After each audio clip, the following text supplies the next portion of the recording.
Comics. Hello everyone, I'm Kevin, otherwise known as Forum BX257, your friendly neighborhood 1980s G.I. Joe toy reviewer, here to take a look at the old Marvel comic run of the G.I. Joe title, issues 42 through 50, originally published in December of 1985 through August of 1986. Now, I'll be taking a look at them through the reprints in the G.I. Joe trade paperback, Volume 5.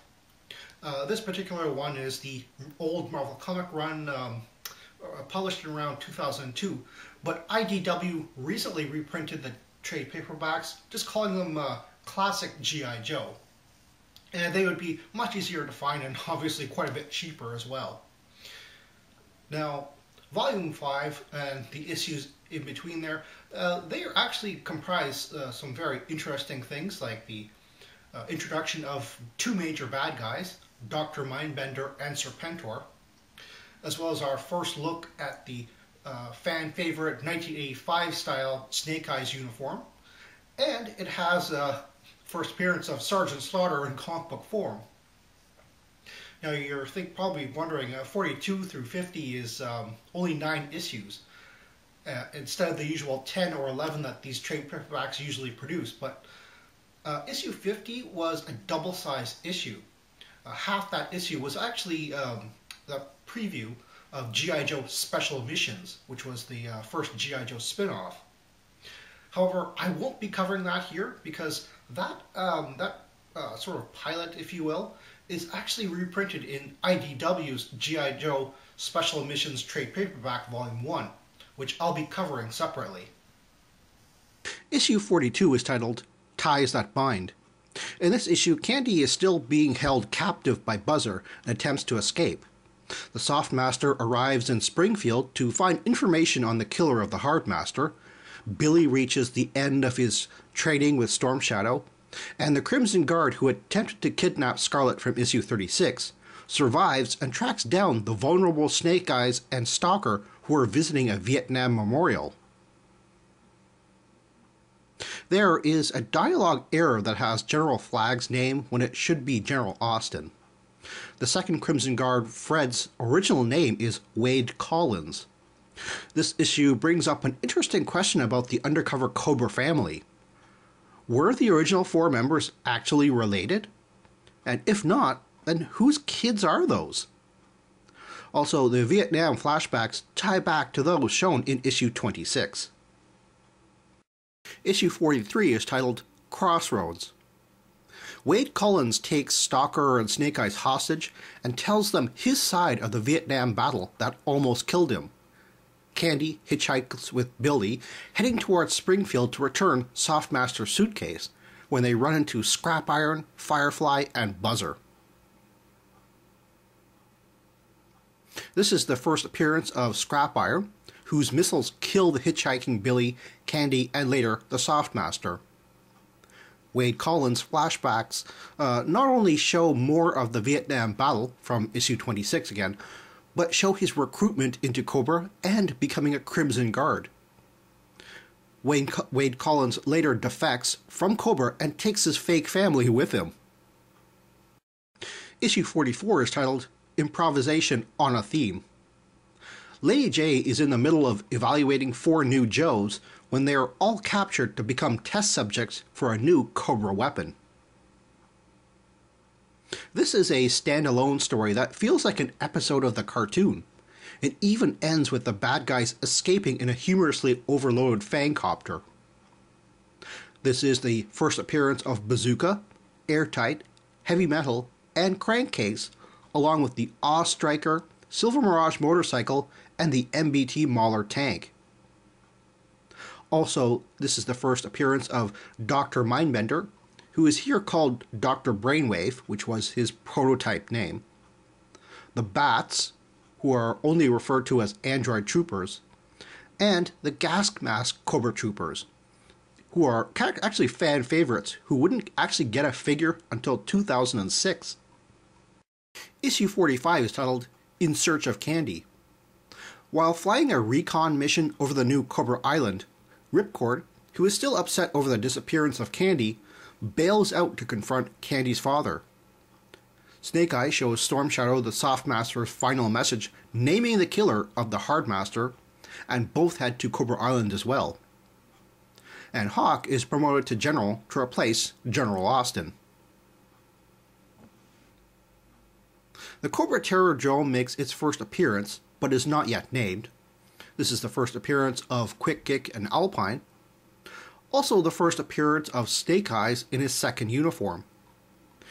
There is a beautiful symmetry between Storm Shadow putting the clues together and the cat and mouse battle between Ripcord and Zartan. Issue 46 is titled Who's Who on Cobra Island.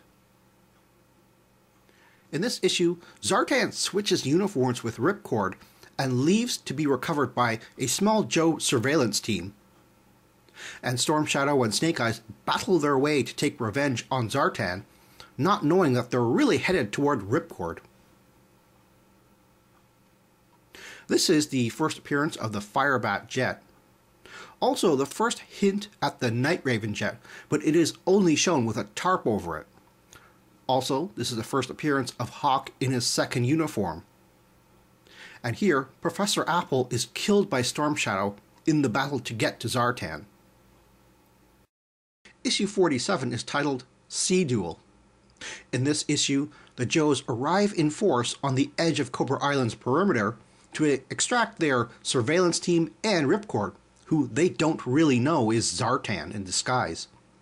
Meanwhile, Snake Eyes and Storm Shadow are battling their way off of Cobra Island, and Ripcord, still in Zartan's disguise, lands the Firebat in Springfield. This is the first appearance of Wetsuit and Beachhead with the Devilfish boats. Also the first appearance of the Eels, Televipers, and Hydrosleds. In this issue, the Baroness kills Storm Shadow. There is also an interesting error.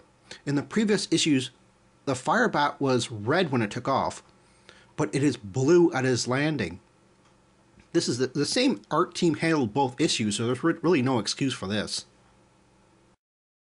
Issue 48 is titled Slaughter.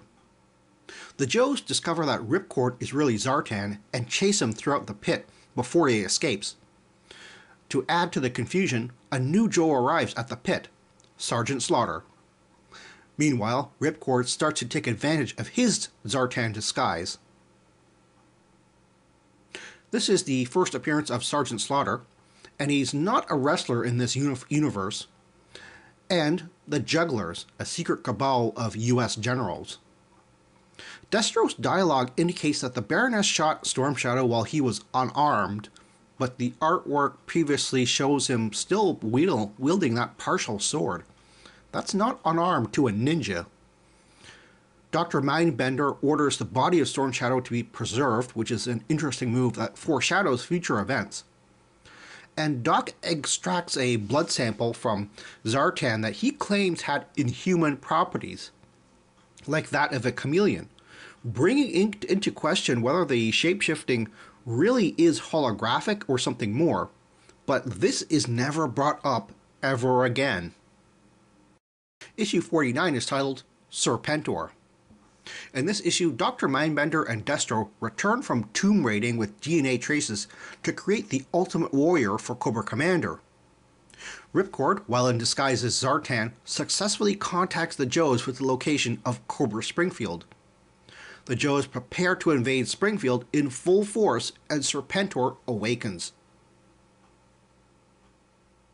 This is the first appearance of Lift Ticket, who is called Slipstream in error a panel after he's introduced, and the Tomahawk helicopter.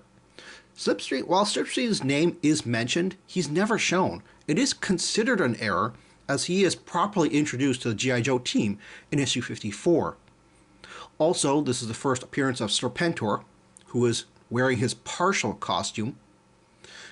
Ripcord is caught off guard by a little girl, a resident of Cobra Springfield, wielding a .357 Magnum revolver. I have a problem with this.